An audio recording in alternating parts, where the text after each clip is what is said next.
Most of us, we think of a river purely as a resource. Like Yeah. we see 100 million gallons of water flow by and we just divert 70 million to water our crops or, supply our cities. And we kind of think we've done the math right.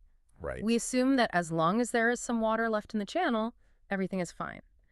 But what if extracting that water is actually destroying the very biophysical system that generates it in the first place? Yeah, it's a fundamental miscalculation. Yeah. I mean, we tend to view water as this static commodity, right? Okay. Like something sitting in a reservoir just waiting to be consumed. But water is an active, continuous mechanism. Right. It's moving. Exactly. It is the transport system that connects climate, ecosystems, food production, and honestly, planetary geology. It makes me think of it like the body's blood supply. Oh, okay, yeah. Because when you go to a blood drive, it's easy to look at a pint of blood just as a liquid resource you can bag up. Right, right. But inside the body, it's not just a volume of liquid. It's a dynamic transport system, moving nutrients, clearing waste, and regulating temperature. Yes. It's a process keeping the whole architecture alive. And that is the exact mental shift we are making in today's deep dive. Yeah, I love that analogy. Thanks. So our mission today is to fundamentally rethink freshwater. Okay, let's unpack this. Because looking at the latest research on global freshwater change completely flips the usual scarcity narrative on its head, right? The paradigm has absolutely shifted. The core question hydrologists and Earth system scientists are asking now is no longer just, are humans running out of water? Which is what we always hear. Exactly. Yeah. But that is an incredibly anthropocentric, outdated way of looking at it. The new question is, how much can humans alter the Earth's freshwater cycle before we begin to undermine the environmental conditions that support a stable planet? Wow. Yeah, we are moving from a conversation purely about human supply to a conversation about systemic alteration.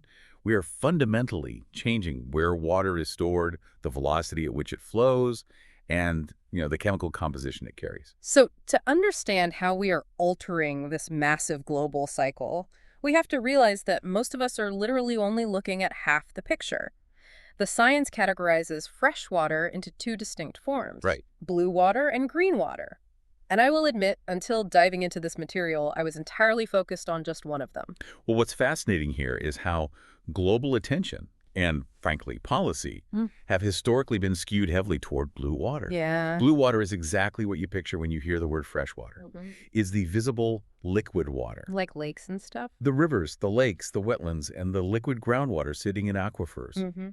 It is the water we actively pump for drinking, for industrial manufacturing, and, for generating hydroelectric power. So if we use a financial analogy, blue water is the checking account. Oh, that's good.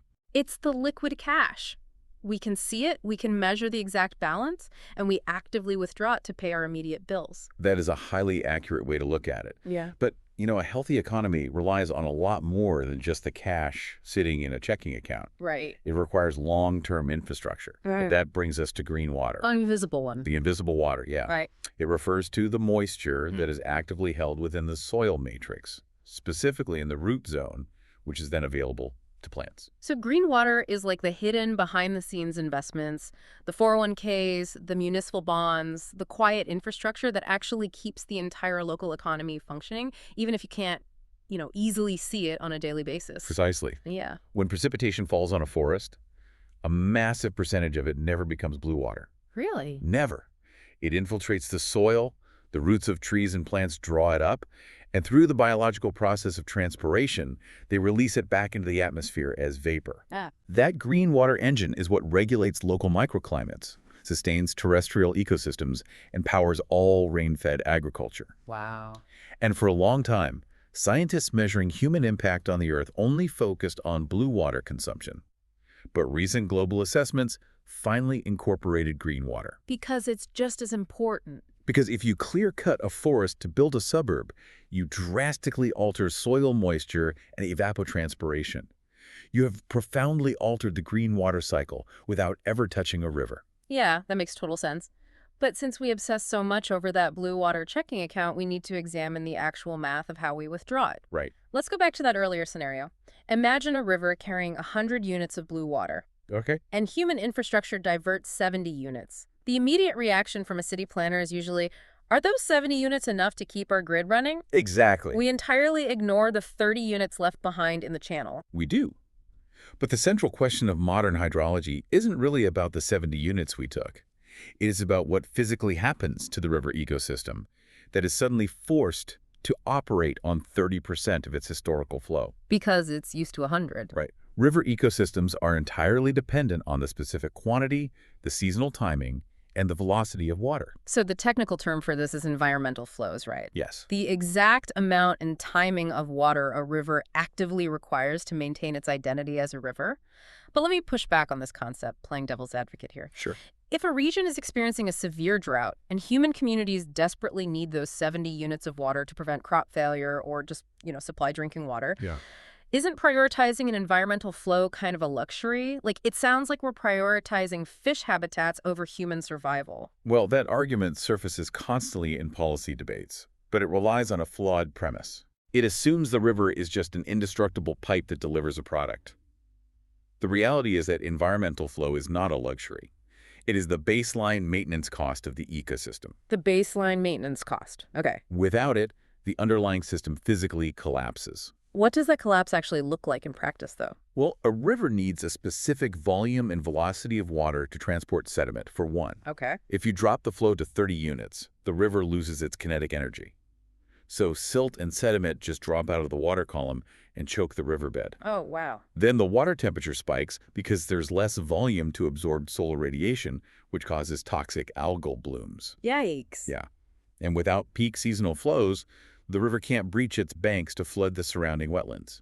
So those wetlands die off. And they filter the water, right? Exactly. They no longer filter pollutants out of the water. Very quickly, the water quality plummets so severely that the 30 units left over actually become toxic. That's terrifying. The river stops functioning as a hydrological system, and the human livelihoods that depended on its ecosystem services collapse right alongside it. Man, that dramatically changes how we should look at extraction. And it also requires us to look at what we are actually doing with the water once we take it. Yes. Like, we have to stop conflating the word withdrawal with the word consumption. Oh, absolutely. They are vastly different metrics. Right. They're entirely different mechanisms, actually. Consider an industrial power plant that pulls 100 units of blue water from a river to cool its reactors. Okay. The plant cycles that water through its cooling towers, treats it, and discharges 90 units back into the river system on the same day. So they took 100 but put 90 back. Right. The withdrawal was 100, but the consumption was only 10. The local hydrological system maintains its volume. But agriculture operates on a completely different biophysical reality. It really does. Agriculture accounts for roughly 70% of all global freshwater withdrawals. 70%. Wow. Yeah. And when a farmer applies water to a field, a massive percentage of that water is converted into vapor through evapotranspiration, where it is, incorporated into the cellular structure of the crops themselves. So it's gone. It does not return to the local river or the underlying aquifer within any relevant time frame. In agriculture, a high withdrawal equals a high consumption. The water is physically removed from the local blue water system and transported away. Here's where it gets really interesting to me. Because surface rivers become maxed out by these heavy agricultural demands, and because evaporation takes such a toll on surface reservoirs, societies inevitably start looking down. They dig. We dig, and this leads us to the invisible crisis of groundwater depletion. Right. Groundwater introduces an entirely different temporal scale to the freshwater cycle. I mean, surface water is fast. Groundwater is incredibly slow. How slow we're talking. Aquifers can take decades, centuries, or even millennia to accumulate water through deep percolation. Because of this, groundwater acts as a vital systemic buffer during multi-year droughts when surface rains fail. A lot of people think of groundwater like a subterranean lake, like this big cavern of water. Yeah, that's a common misconception. But it's more accurate to picture a massive underground sponge made of porous rock, gravel, and sand, right? Exactly. When that sponge is fully saturated, the water pressure physically supports the weight of the earth above it, and it slowly leaks moisture outward to keep rivers flowing during dry seasons. Yes. But when human infrastructure pumps that water out faster than rainfall can trickle down to refill it, that sponge literally compresses under the weight of the earth. And that compression is called land subsidence. Mm. And it is largely irreversible. Irreversible. So you can't just pump water back in. No, once the porous rock matrix collapses, that aquifer loses its physical capacity to ever hold that much water again, even if the rains return. Man. The terrifying part is that this crisis is entirely hidden from view. A farmer doesn't see the aquifer compressing. Right, the pump just keeps working. The electric pump just keeps bringing up water at the same rate, right up until the moment the well runs entirely dry. We can actually see this hidden crisis playing out on a massive scale in India right now. Yes. The national statistics show that India's annual groundwater recharge is estimated at roughly 446.9 billion cubic meters. The total extractable resource is around 406.2 billion cubic meters. Right. If you just look at that top-level math, it appears perfectly sustainable. The recharge is higher than the extraction. But that highlights one of the most dangerous traps in planetary-scale environmental thinking. Which is? National averages mask localized collapse. You cannot average out a flooded aquifer in one region with a bone-dry aquifer thousands of miles away. Right. India's hydrological crisis is intensely regional. Let's break down why that discrepancy exists. Why does a state like Punjab face catastrophic groundwater depletion while states like Karnataka or Rajasthan have entirely different profiles? It's not just a matter of weather, right? No, it's not. It is a complex collision of geology, history, and modern economic policy. So, Punjab is the agricultural heartland, a legacy of the Green Revolution in the 1960s. To ensure national food security, the government heavily subsidized the cultivation of highly water-intensive crops, like paddy rice and wheat. In a region that naturally has a semi-arid climate. Yes. So they are growing wetland crops in a dry zone. Exactly. And to make that economically viable, policies were introduced providing heavily subsidized or even free electricity to farmers. Wow, free electricity to run the pumps. Right, which removed the financial friction of pumping.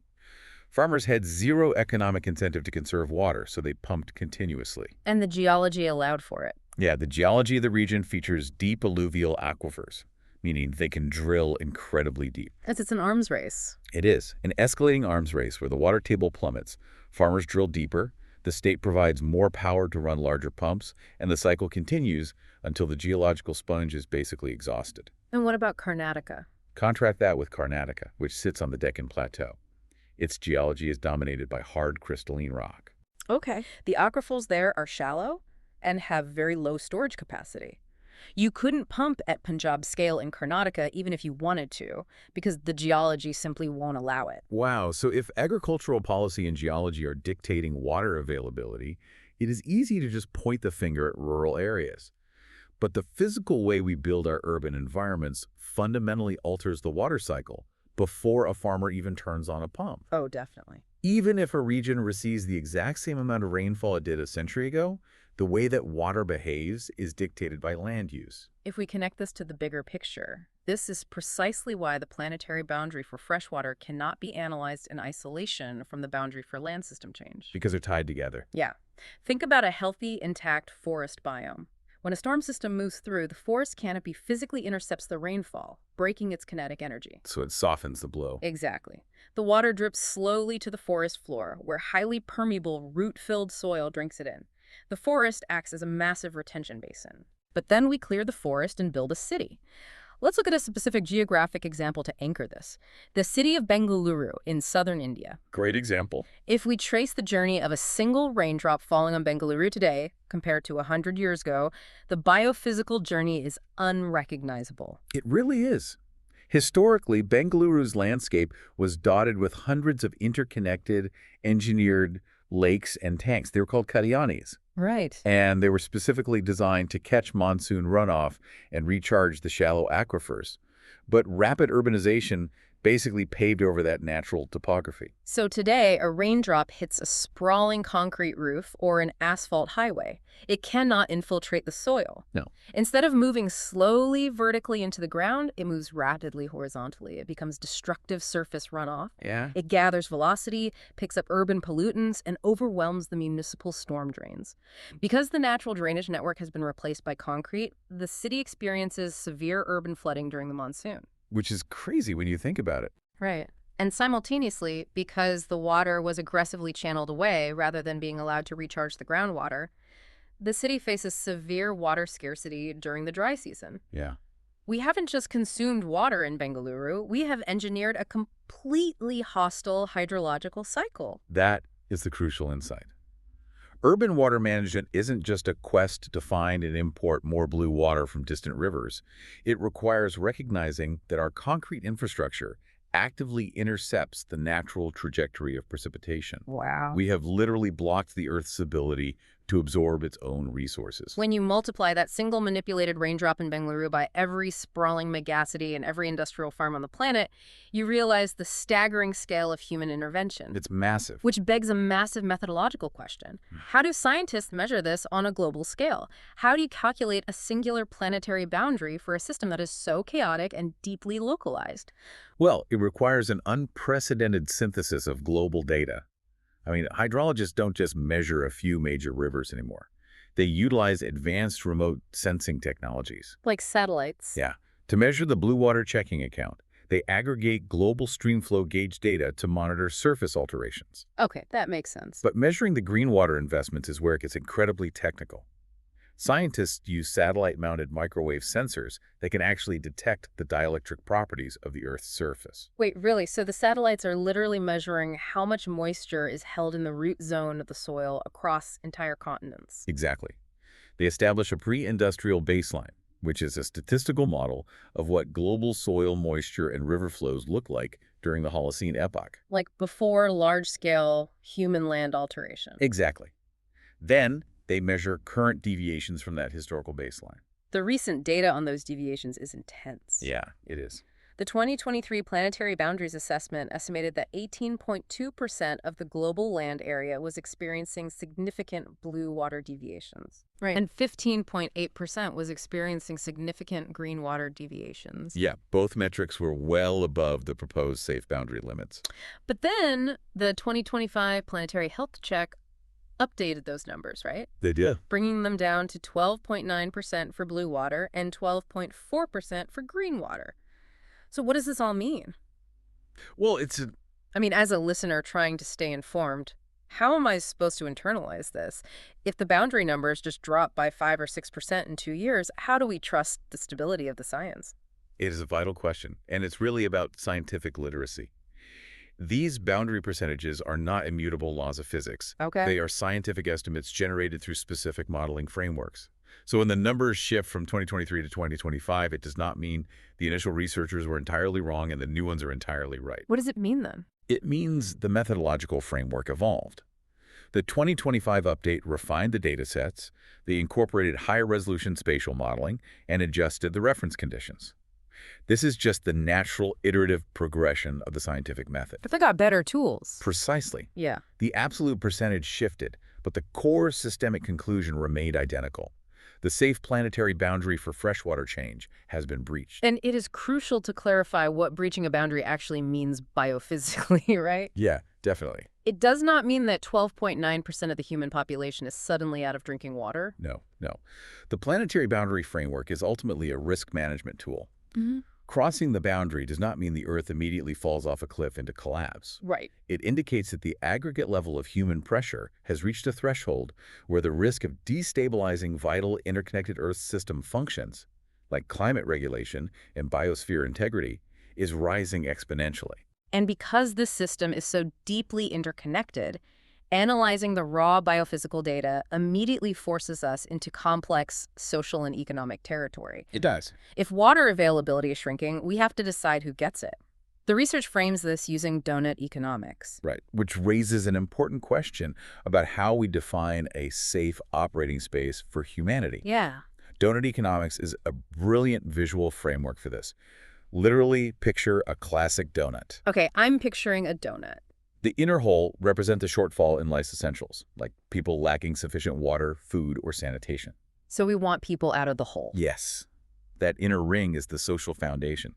Now, the outer edge of the donut represents the planetary boundaries. That's the ecological ceiling where we're drawing down aquifers and destroying rivers. So the goal is to keep human activity within the actual dough of the donut. We need to extract enough water to ensure every human has a dignified life and a secure food supply without extracting so much that we shatter the ecological ceiling on the outside. Exactly.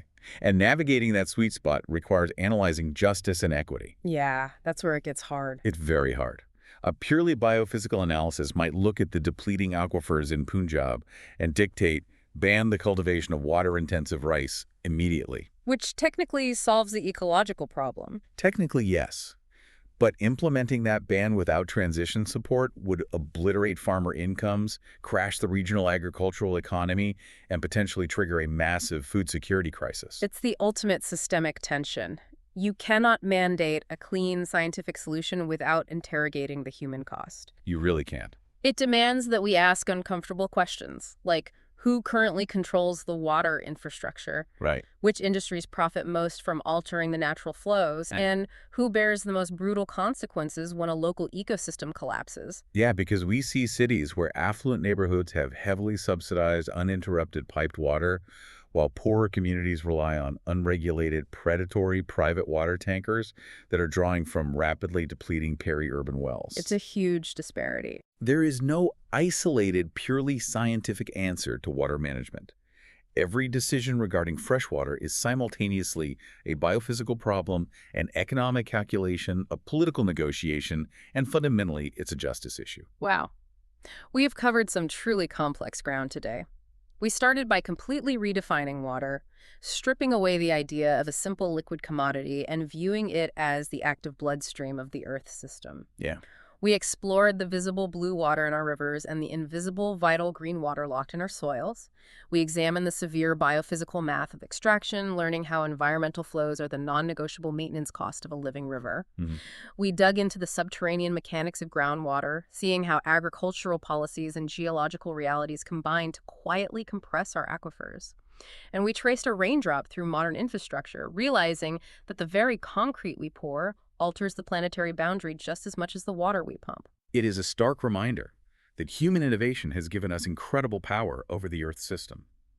But with that power comes the necessity to manage the cycle holistically, balancing our immediate social foundations with the ultimate ecological ceiling of the planet. The ultimate question we are left with is how human societies can meet their growing needs while allowing the Earth's intricate water cycle to continue functioning. Yeah, that's the big one. And I want to leave you, our listener, with a final thought to mull over. We realize today that building a concrete city like Bengaluru artificially alters the natural journey of a raindrop, turning a vital resource into harmful surface runoff. Right. If that is true, what if the future of urban architecture isn't just about installing low-flow showerheads to use less water?